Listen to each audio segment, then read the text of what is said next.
नमस्कार, मैं मनोरमा यादव।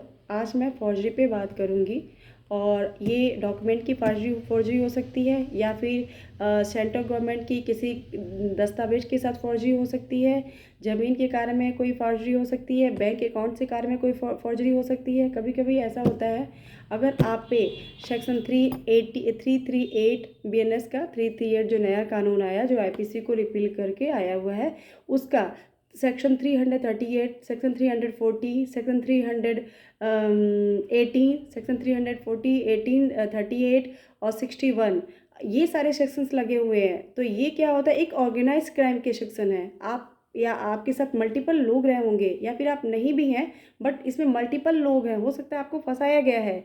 तो ये क्या ऑर्गेनाइज क्राइम है। ऐसे क्राइम में आपको बेल मिलना बहुत ही मुश्किल होती है और ऐसे क्राइम में जैसे ही आपका एफआईआर लॉन्च हुआ आपके नाम से, वैसे ही आपको पुलिस की अरेस्ट कर लेती है बिना नोटिस के। पहले नोटिस जो है बीएनएस का सेक्शन 41A के द्वारा 41A के अकॉर्डिंग आपको एक नोटिस पुलिस भेजती थी, बट अभी बीएनएस के 35(3) के अकॉर्डिंग नोटिस भेजेगी। लेकिन ये जो बीएनएस का सेक्शन लगा है 338, इसके अकॉर्डिंग आपको कोई नोटिस नहीं जाएगी, आपको सीधे अरेस्ट कर लिया जाएगा, जेल भेज दिया जाएगा और आप ऐसे कंडीशन में एंटीसिपेटरी बेल का सहारा लोगे। या तो आप अरेस्ट होने के डर से भागोगे या तो मतलब आप अपने वकील साहब से आप एंटीसिपेटरी बेल का सहारा लोगे। कभी कभी ऐसा होता है कि आपका जो एंटीसिपेटरी बेल है, जो भारतीय नागरिक सुरक्षा संहिता की धारा 482 के अकॉर्डिंग मिलनी होती है, और ये क्या होती है, आपको कभी कभी डिसमिस कर दी जाती है। और अब आप कैसे, आप इसको हिट कैसे करेंगे।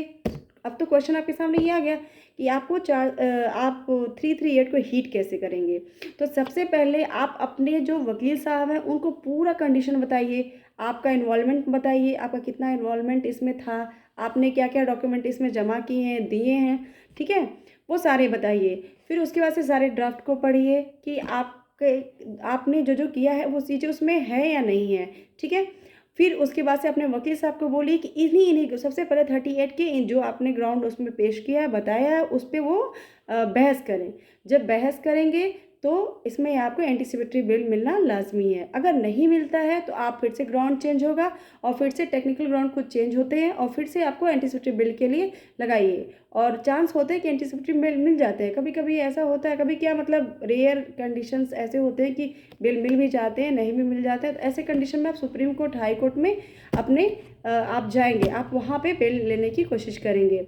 बट एक चीज़ और है, अगर आपके एफआईआर कॉपी में 338 नहीं लगा हुआ है और आपको बीएनएस में आपको सेक्शन 338 नहीं लगाया गया है और फिर भी आपको अरेस्ट कर लिया गया है, तो अगर आपको आपके सेक्शन में 338 नहीं है और आपको अरेस्ट कर लिया गया है, तो आपका जो अरेस्ट है वो इलीगल अरेस्ट है। और इलीगल जो अरेस्ट है, ये आपको कोर्ट में साबित करके आप कोर्ट को बताइए कि ये जो 338 के अंतर्गत सेक्शन है ही नहीं और हमको अगर अरेस्ट करना है तो पुलिस को हमको सिंपल नोटिस भेजनी पड़ेगी।